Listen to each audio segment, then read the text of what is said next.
Welcome to today's episode of What to Say and How to Say It, the podcast to help you fix your marriage. I'm Shai Lewis. I'm here with Nina Rosner. Our mission is to help you, Christian married man or woman, navigate conflict and build connection so you can have a thriving marriage.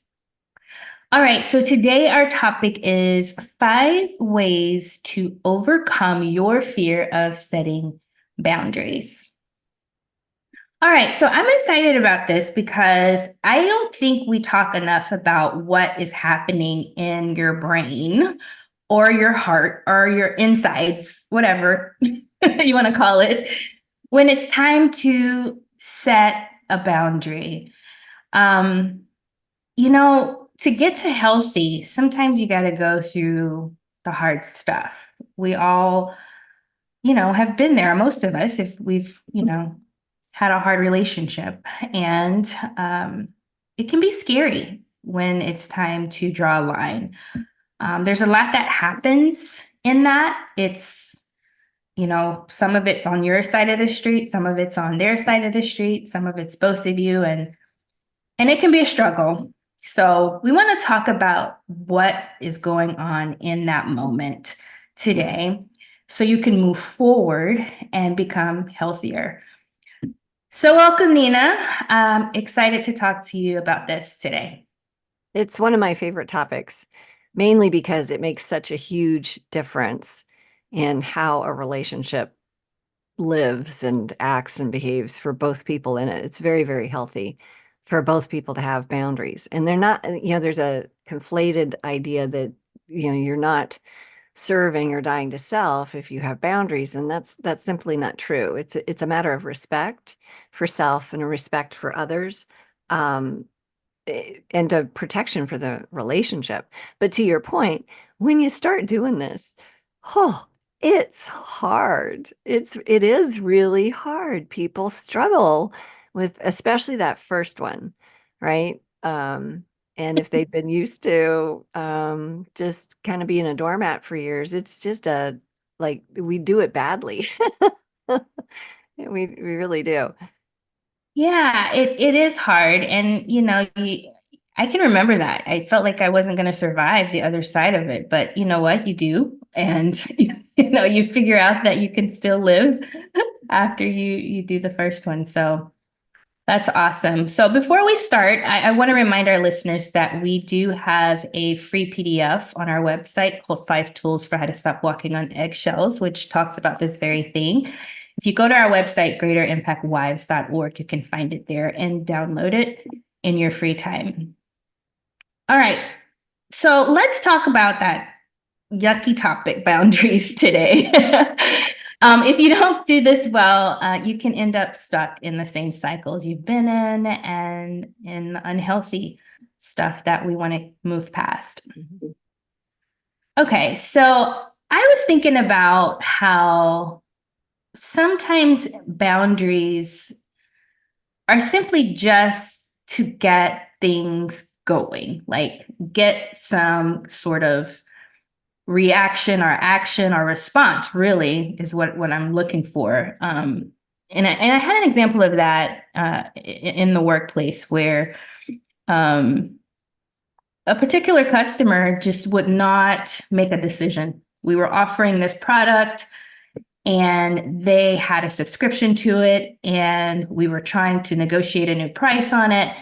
And they just kept going back and forth and back and forth, and they just would not make a decision until we actually cut the service off. And then suddenly, they're screaming and yelling and, responding essentially. Mhm. And I thought, wow, isn't that how boundaries often work? It's sometimes you have to remove something or change something or do something different, which is what we say, to actually move forward. Mhm. And I don't know, why is that? Is that just human nature? We have to be forced to do things we know we should do. And I was thinking that the customer certainly was getting a value out of what they were purchasing. Why wasn't that enough for them to respond? Why did it take them losing it? You know? Yeah. So because you were negotiating a new price, they probably were like, yeah, I don't want to do that, and I don't want to do that, and I don't want to do that. Like we're given given room, we're going to do, I mean, it's always the least resistant space that we're going to land on, the least amount of effort that we have to exert, um, the lowest common denominator. We're going to be lazy if we can. And most people don't realize that no decision is a decision. So, Yes. um, yeah, most people don't change unless they have to. Like, we're just not that altruistic in our motivations most of the time, right? And that's a sad fact about human beings, but it's really, really true. So when your motivation becomes about the Lord, and you learn the let your yes be yes and your no be no, Right. versus then you start going, oh, what does that actually mean? Am I supposed to keep the yeses that I say yes to and then not go back on the no's? It's actually much deeper than that. The small moments of interactions. But it starts with um, something within us. Right. Do we have boundaries for ourselves? Right. Yeah. And so when we work this in our courses, this course that we have for strength and dignity for married Christian women, we always talk about the basics. And those are boundaries basically for ourselves. Some of them are actions, like drinking water is an action, but choosing to not be dehydrated. I'm going to resist being dehydrated today. That's one way of looking at that as a boundary. I will hydrate myself every couple hours. It's a Mm-hmm. thing that you do. Mm-hmm. I'm going to go to bed by 10 so that I get 7 to 9 hours of sleep every night. That's a boundary. 10 p.m., that's the boundary. Mm-hmm. So, and this is a really interesting thing I learned last week, and I can't cite the source of the study. So if somebody cares enough, they can email me, and I'll find it for you. But I was reading a study about self-discipline and self-control. Mm-hmm. And when we have a lack of self-control or self-discipline, it actually affects the way other people perceive us and whether or not they respect us. So Mm-hmm. what that means is if I'm a person that says, I'm going to not drink alcohol and I'm not going to eat dessert and I'm going to lose 50 pounds. Okay. And then I have, Easter's coming up and everybody comes over. Somebody brings a dessert and somebody brings a bottle of wine and everyone knows that I'm on this diet or whatever. And then I decide to have a glass of wine or a dessert. So that has caused less respect for me. But the Mm-hmm. interesting thing is within myself, I've just betrayed me. So I've crossed the Mm-hmm. boundary I set for myself. And then I cross into a space of like, I don't know who I am here because I don't trust myself in this space now. Mm-hmm. I'm more likely to then do the thing that I just did again. Mm-hmm. So resisting that first thing that's the really important thing. Like, don't try heroin ever. Like that should be a boundary for everybody everywhere. Just don't do it. Um, yeah.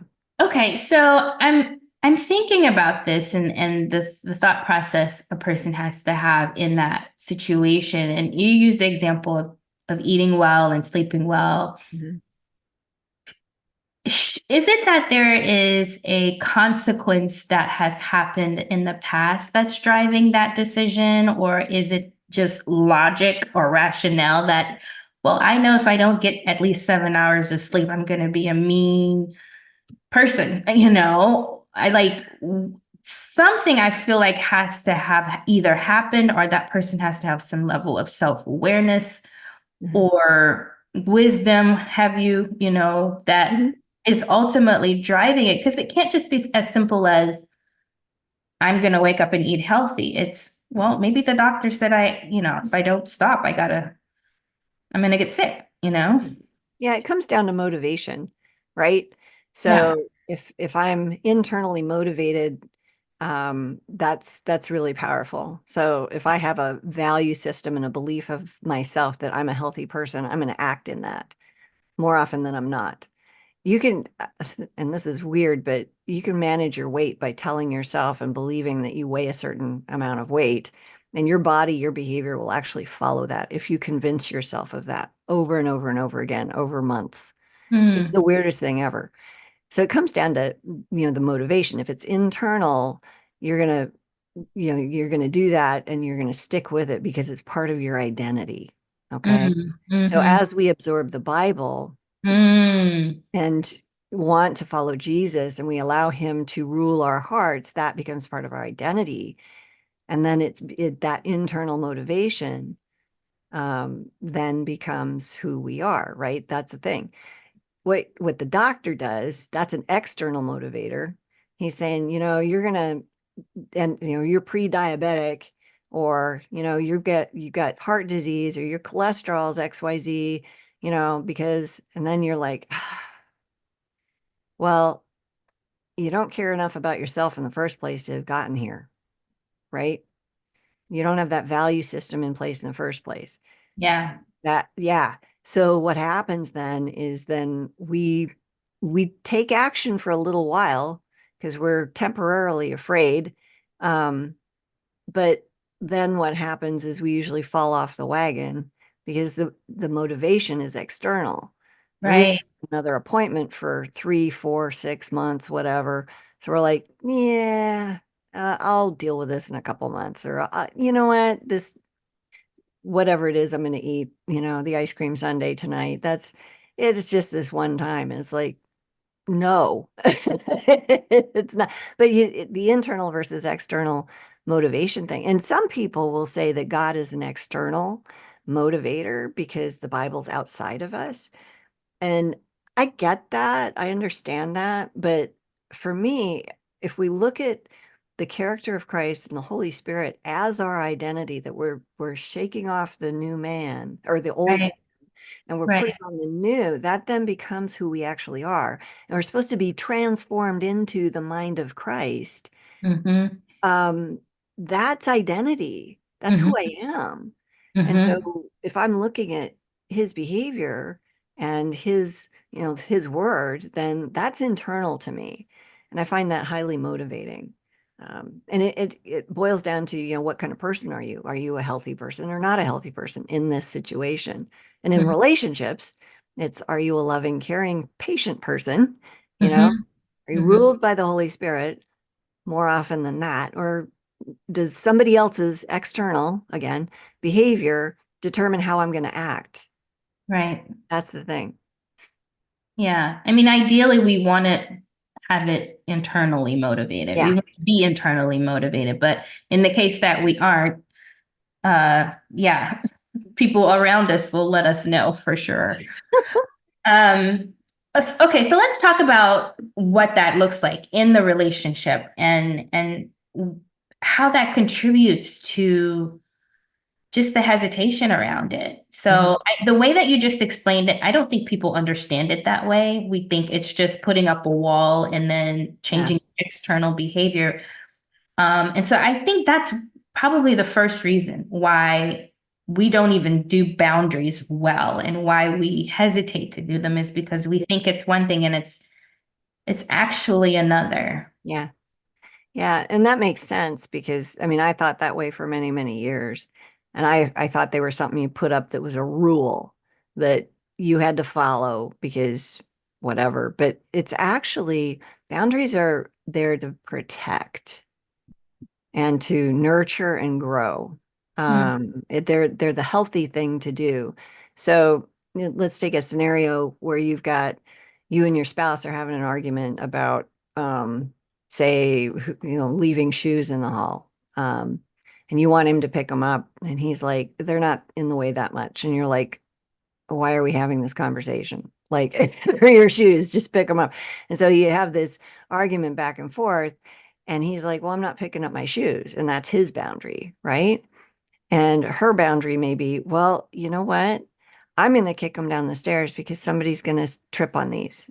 That's my boundary. And that's not really a boundary, that's an action, but mhm, she's deciding not to deal with it in that kind of way. The other thing is, I'm not going to talk to you about this next thing that you want to discuss because I don't feel respected in this area of the shoes. It's a safety hazard. I walk with laundry baskets. I don't see them.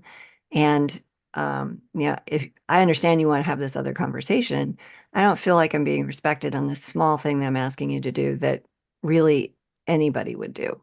So you can choose to not do that, but it doesn't draw me to you, and I don't want to have this conversation right now. And so you navigate, and it's not manipulation either, because it's not wise to, um, and that's not even a sin example, but say it's harshness on either side of the fence. Mm-hmm. Man or woman is a sin in the Bible. We're not supposed Right. to do that.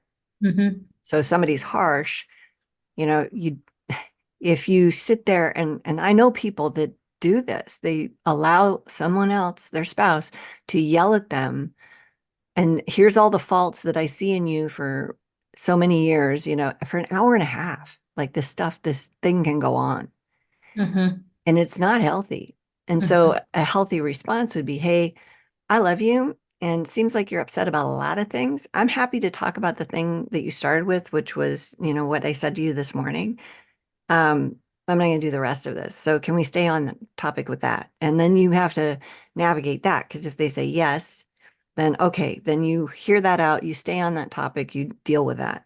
And you might owe an apology, or you might just validate that person and then, ask if it's okay to share your side. But Mm-hmm. if they're like, no, then and they still want to talk about all the ways that you're flawed, it's like, I love you, but this is not good for us. It's not good for our marriage. It's not good for you. It's not good for me. I'm not hanging out here for this. And you get up and you leave. And the reason for that is because everything you read and everything that's in the Bible about relationships is you don't do this to people. You Right. build each other up. You don't tear each other down. That's a tearing down. Mm-hmm. And so to hang out for that is to enable sin. We don't want to do that. We don't want to return evil for evil either, but we don't want to give sin an audience, because it just makes more of it. There's a scripture, I don't know the reference, of course, it says, if you bail an angry man out, if you rescue him, you're just gonna Mm-hmm. have to do it again. Again, yeah. Yeah. Okay. So the first thing is understanding why a boundary is necessary and also what healthy and unhealthy behavior looks like. And I think a lot can go wrong there. So Mm, that's number one. So number two is I think one of the things that gets in the way is what we think is unnecessary might be necessary for someone else. mhm. So, I got this revelation that most of us walk around the world thinking everybody else thinks like we do. Oh yeah. And that is just so not the truth. And it shows up in conflict all the time. Like that example you just used about the shoes. It's such a simple thing, but for one person, it could be unacceptable. And for Right. another, it can be just no big deal. And that alone can create a big fight. Yep. So, Yeah. Isn't that crazy? What are you fighting about? Shoes. Yeah. Is it really about that? And when you dig into that stuff, it's usually not about the thing that it's being, the topic. It's not about the shoes. For him, and I've heard this example is, I've worked all day and I just want to rest. And it feels really good to take my shoes off wherever I walk in the house and just not have to be responsible for anything for a while. mm, And so there's that. And then for the other person, which is usually the wife, it's like, I'm working all day and now I got to pick up after you. mhm, Right. And so then there's contempt in that, and then there's a viewing of the husband as a child, right? But there's a healthy way to navigate those conversations. You can create connection over these stupid little conversations where we bicker and whatever. She could mm, be like, so tell me what that feels like when you kick your shoes off. Because they're like, dude, they're all over the hall. Like, you got one up here and then the other one's like 6 feet away. Like, you're kicking them off. And he can just explain, what that feels like and how wonderful that is, and that's awesome. And she can be like, so you feel like you're home and you're free from the shackles of the workday, and you can just be who you are and relax and all this stuff. And he can be like, yeah, that right there. That's it. She's like, "Do you Mm, feel like I get you?" And he can be, "Yeah, that's awesome. Are you open to how I feel about this whole shoe thing?" Well, yeah. sure. Well, 2 days ago, I was walking down the hall with a full laundry basket, and our 3-year-old wanted me to pick him up. And I did. And I stepped on one of your shoes and I almost rolled my ankle. Like I literally almost got hurt. And so for me, it's a hazard. It's a safety hazard because, dude, your feet are huge. I mean, there's a size 13. Like they're big obstacles. And I want to feel like you care enough about our safety. Because for me, it feels like you don't care about our safety. I know that's not what this is for you, but that's how I'm receiving it. And Mm, I know that's not true, but it still feels like that because I'm living in that. And I'm mm, just wondering, do you understand what I'm saying here? And he can be like, "Oh, well, yeah, I never thought about that." And so then she can ask the magic question. So how can we, how can you come in and have this freedom experience that you're longing for, that means something to you, and still not create this hazard? And so there she's given him a problem to solve, which men love. mm. So instead of bossing him around like she's his mom, you need to put your shoes in the shoe rack. That's why I bought that thing. It's right there next to the door. Just walk in and put them in there. It's not that hard. Don't say that. Yeah, be for him. Win, win, win. No losers policy. I love this. So I heard in that example curiosity, I heard validation, I heard ask a question, I heard like listening. Like there were so many skills in that in that moment might just go out the window, but could just be so helpful to Mhm. navigate. So like can you talk a little bit about mindset there? Because in those skills, I feel like there has to be a mindset of, hey, it's not just about me and the way I do things or the way I see things or the way I grew up or what I saw growing up. What gets us to the place where we become curious Yeah, and so and solve problems, essentially? yeah, that's a great question because there's a couple of facets to it. The first of which is what's triggering you in the first place? Like, why are you so bent out of shape about shoes? You know, Mm, why does shoes on the floor equate to he doesn't love me? Like that's a thing. People, and that's indicative. That's a cue. It's a red flag for you about you because it's not that deep for him. Like right, not trying to harm you, but you're right. perceiving it that, which means that there's wounding inside of you that needs to be explored.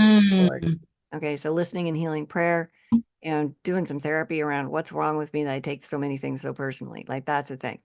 mm-hmm, The other piece of this, and this will probably rattle some cages,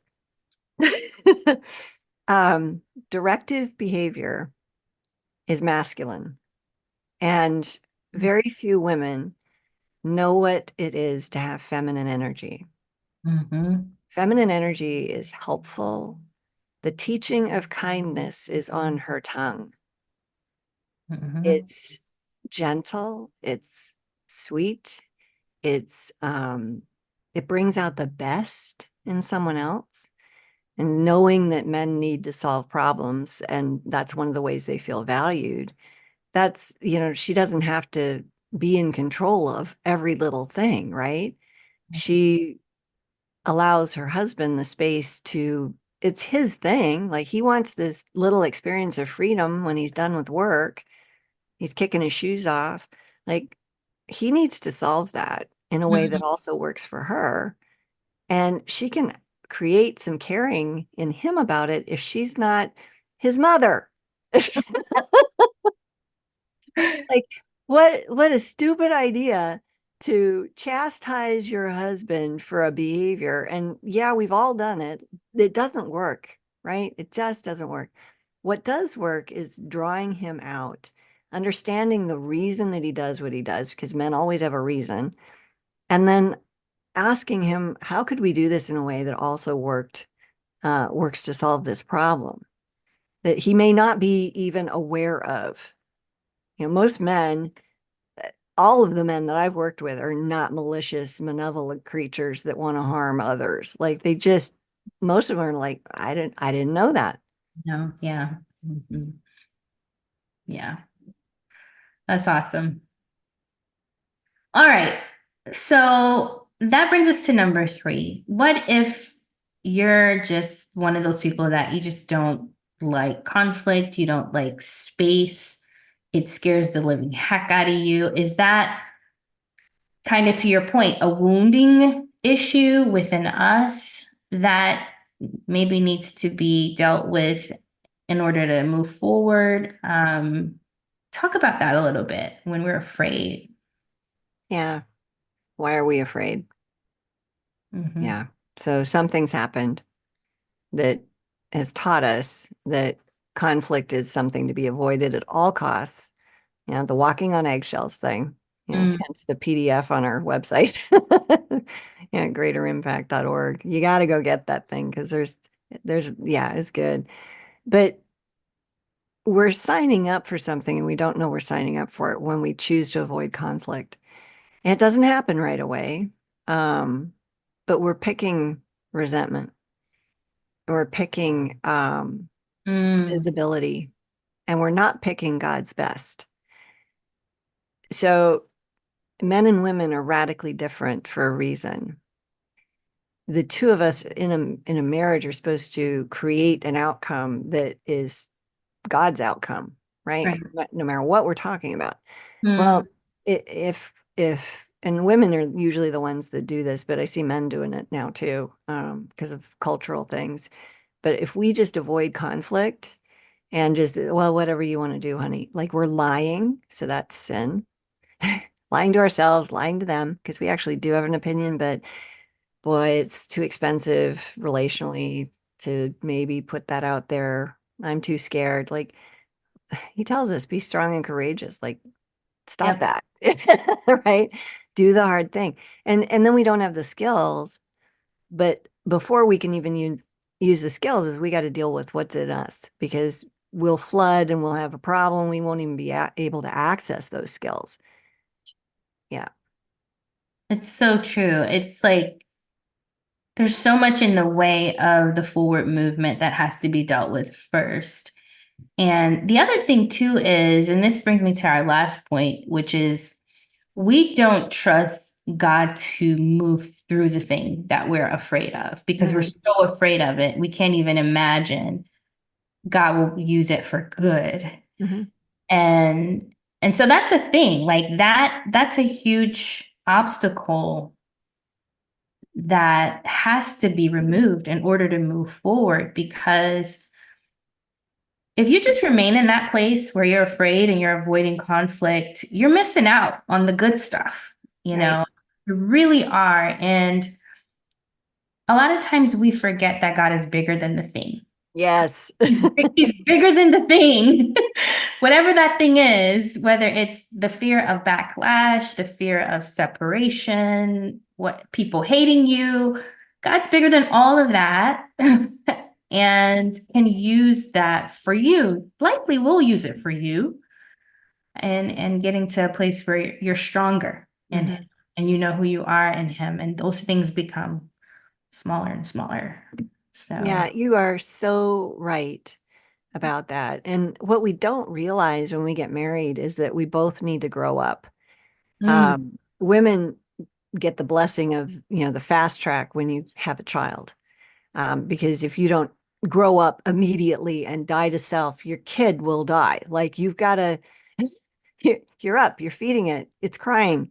Like, and we're wired for that. Absolutely. mm, So we kind of get the easier road and the harder road at the same time. Maturity wise, it's the fast track because you have to die to self to make that happen. And you have to grow up in that. And you have boundaries around it because you want to protect it. Right. yeah. Yeah. So Mhm. that is the motivator and that happens. And, men are amazing at work, but a lot of them don't know how to do family. And what's interesting is when wives don't have boundaries or they let their husband walk all over them, what happens is he loses respect for her. And then Mm, and then when he loses respect for her, he treats her like garbage. He expects her to do all these things for him and he doesn't have to do anything. And then you have the problem of over serving. A lot of women see all these things that need to be done and they're doing all these things. And it's like, why are you doing that? Mm. Like, who's telling you that your house needs to have all this design and be all this thing and you've got to maintain all of that? Like, why are you burdening yourself with all of that? Well, no one else is doing it. Yeah, but does it even need to be done in the first place? That's a thought. And then the other piece is, are you asking for help? Or are you just assuming because nobody's done it that you have to do it? How about just ask? And then if you're dealing with somebody who doesn't respect you, you're going to get a no with your ask. Mhm. So how do you fix this? Well, it's funny because I was talking to a client today, the Lord is hilarious, whose story was all about how a month ago she put boundaries in place in her home. She Mm, realized she was overburdened, doing too many things, mm, and that needed to stop 'cause she was exhausted. And so she just said, I can't do this anymore. I'm not going to do this anymore. I'm not going to do that anymore. This piece over here is yours. If you want to keep that happening, then you're going to have to do it because I cannot do all these things anymore. And I'm mm, not going to. And there was gnashing of teeth and argument and, flat, just whatever. And then she stuck to it.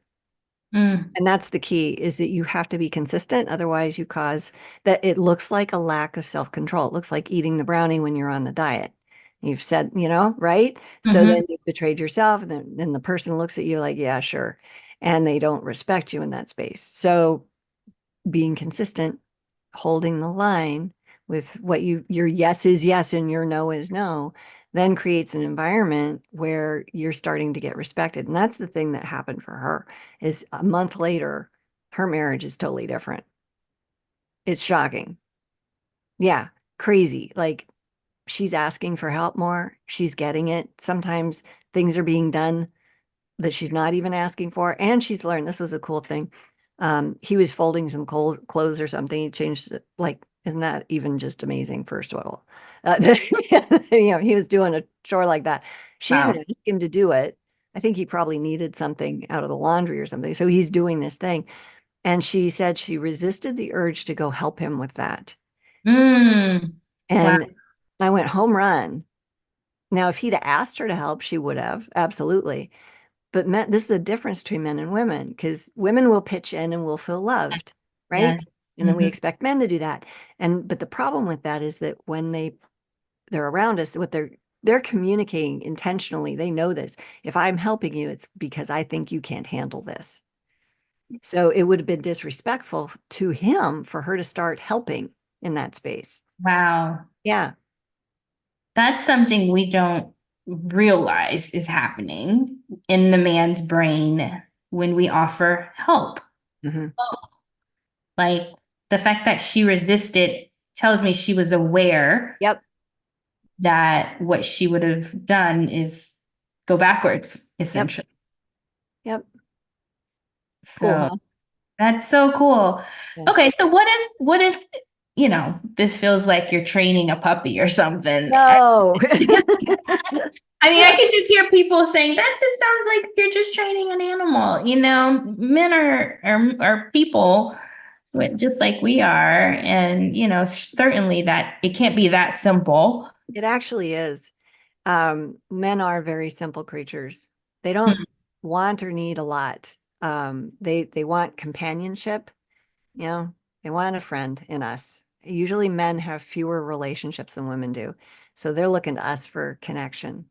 And that's a huge need that they have. They want sex because physical stuff is a big deal to them. They mm, want a good meal. Yeah, they love food. And I'm generalizing absolutely, but yeah, I don't think I've ever met a man that didn't love food. That you couldn't like make his day better by having a home cooked meal, right? yeah, Respect and admiration. They want to feel valued, mm, and that looks different to them. And I'm not saying that women don't want respect and admiration as well. I mm, don't need admiration. I do like respect. Most mm, women do, but it looks a little different, right? To a yeah, woman, respect might mean, I'm going to start helping you with this thing because I respect you and I want to be alongside you in this thing. I don't want you to do this by yourself. To a man, that is not communicating the same thing. That's disrespectful, saying, I don't think you can handle this. So we just need to understand some of those differences and then show up accordingly and understand that we're different. And that's not a cool thing to say right now in our culture. It hasn't been for a while, but you cannot argue with biology. Yeah. And for the women that are like, "Oh, well, why is it always on me?"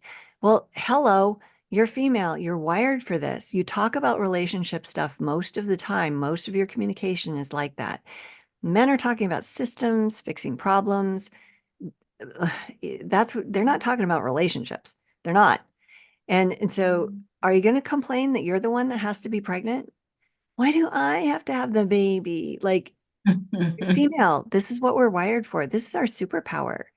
Like for Yeah. real. Even the wiring physically to have a baby, that's relationship right then, because you're bonding with that baby as soon as it has awareness. And yeah, I'm not going to have a big discussion about when that is, but you form relationship while you're carrying that child.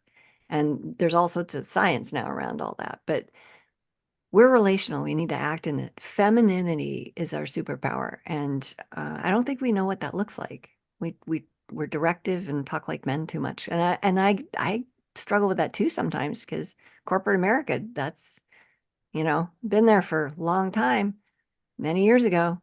It'll train that into you. So Yeah, we have to rewire our brains to be mhm. feminine, like Yeah, we were created to be. And that's a lot of deprogramming, yes, of yes, culture and work and even in the schools, hmm, yeah. happening at a younger age. So anyway, good stuff today. So what will you do with the information you have? Again, go to our website, greaterimpactwives.org, and download that free PDF that we've mentioned. Also, check out our next episode. We're talking a little bit more about conflict and how to handle yourself in tough situations. If you want more information, we also offer coaching. We also offer an e-course for you called Strength and Dignity.